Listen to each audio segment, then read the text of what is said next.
It's simple to see, it's Ed Magic TV, so the world can believe it's Ed Magic TV. Yes, we are at the Boardwalk opening here in Hollywood, the movie capital of the world. With me, one of the grand actors, someone I've known for 35 years, from Larry Crown with Tom Hanks all the way to Repo Man, Mr. Cy Richardson. Cy, I'm so glad you came here tonight. Me too. I'm glad I came too. The food's good too. Yeah. Well, I know you're a vegetarian mostly. Yeah, that's it. So you had a salad, right? I had a salad, Caesar salad, and it was delicious. Well, one thing about the restaurant here at the Boardwalk, it's reminiscent of that of the Prohibition days in Atlantic City. So it has that ambiance, and they buy the best food. And if you're a meat eater like I am, well, I'm not really a meat eater, but I had a steak tonight. I had a ribeye. Their meat comes from Australia. So. Oh, really? Yeah. Okay. And of course, this turns into a club at 11:30 at night. But more importantly, Cy, first let's talk about Larry Crown, because somehow when they're looking for white actors and you go, you get the parts. So it has something to do with attitude. And I think all actors out there, they need to know about that. Well, I think the only job you ever get is one that's meant for you, and it doesn't care what nationality you are. And if you go in, do what you're supposed to do, and I go in, I know my lines, I come on time, and I do what the director tells me to do. And people know me for that. That's my job, that's what I do. I feel I've been gifted to do this, and it's what I work on. Yeah. Interesting enough, when you went to do Larry Crown with Tom Hanks, Tom wanted you, and he expanded your role. Tell us about that. Sure did. I went in, I had one line, and it was off camera. So when I get there, he comes over to me and he says, well, everything's been changed. I end up in 10 scenes and did a scene with him. Unfortunately, they cut most of it out, but that's all right. I was there, and I had a chance to work with this man. He's a great actor. Yeah. Yes, he is.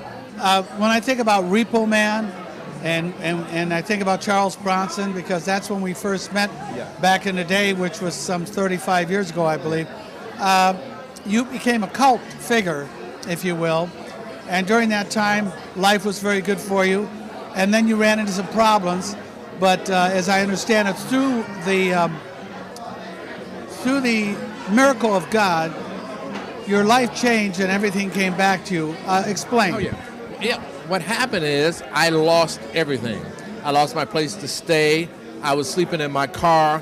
My car broke down, and I went to a mission in Pasadena where I had to be in there by 6 at night and out by 6 in the morning. And that went on for several months. Well, I had a regular job then. I worked at a bank, and my car broke down, so I would take my bicycle and drive from Pasadena to Rosemead to get back and forth to work. Then friends of mine came about 3 months later, and we stood in the middle of the street with a missionary and prayed. I walked into the first realtor's office I saw. They gave me an apartment, no first, no last, no credit check. It's got to be God. I had nothing to do with it, See, yeah. But those what I call in our life, we have times when there is a blessing and there's a lesson. Well, when I went through this 6-month period, that was a lesson. Because before then, I had money. I was doing everything I wanted to do. I was doing things I had no business doing. I had quit following my passion and started living like I think I'm a star, someone special. When I'm not special, I am a disciple of Christ. And whatever I do, I should always remember I do it for His glory and for His grace, not for me.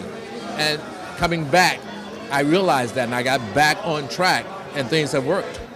Well, with that thought in mind, as we close the topic here, you just finished the show. You came from the studio. What are you working on now? Rizzoli and Owls. Yeah. I'm the guy who knows who the killer is, and they come to me to find out who it is that's been murdering people. Yeah. If you could change something in the world and make it better, providing you had that power, what would that be? Racism. That's the one thing.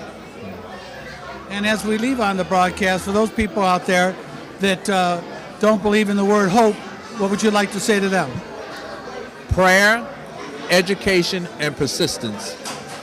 It will help you to go wherever you want to go.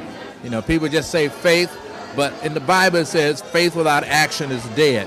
That's why you got to put some prayer into it. You got to learn what it is that you want to do and how you want to do it, and you got to pursue it constantly. Well, there we have it right here on Celebrity Scene News on Ed Magic TV.